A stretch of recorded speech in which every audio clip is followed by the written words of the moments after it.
One of my pet peeves in wrestling is the body slap that wrestlers do when punching or kicking. I've even seen it done when headbutting. Body slap makes wrestling sound phony and it's very recognizable. Do you know where the body slap originated from? And what was your reaction when you first saw the body slap? Thank you for answering my question. I've even done the body slap. But like everything else, when it's overdone, it's devalued.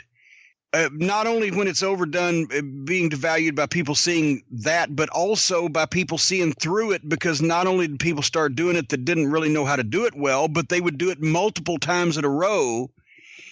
Here's one thing in wrestling, 3 strikes and you're out. Don't do anything more than 3 times in a row, unless it's the 10 punches in the corner, and then see if you can throw a decent fucking punch.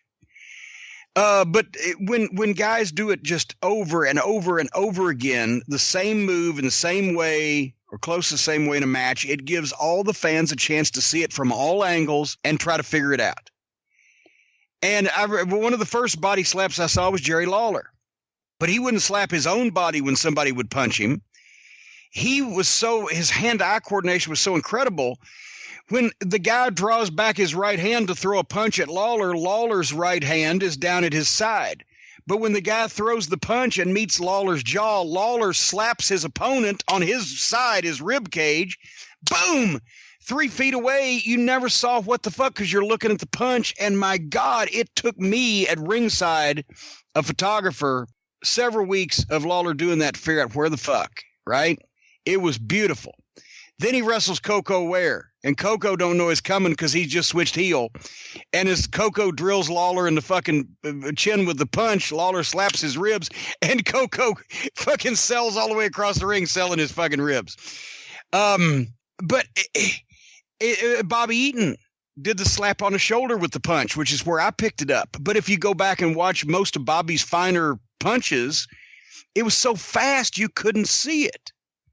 But then everybody started going, okay, these guys do this really well, so I'm going to do it too. And then the guys came in that didn't do it as well, and then it became obvious where the hand would go up and it suddenly slap the shoulder, and maybe they wouldn't even be on with the swing, so the sound effect would come before or afterwards or whatever.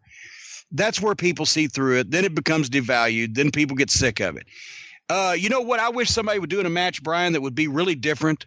I wish somebody would shoot their opponent across the ring into the turnbuckles and then charge them and have the opponent stick their foot up and have the guy eat the boot. Why, nobody's ever done that before.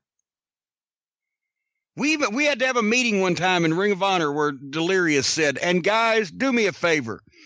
Don't shoot the guy in the fucking corner and charge in and eat the boot or get clotheslined out or whatever, because goddamn every match multiple times.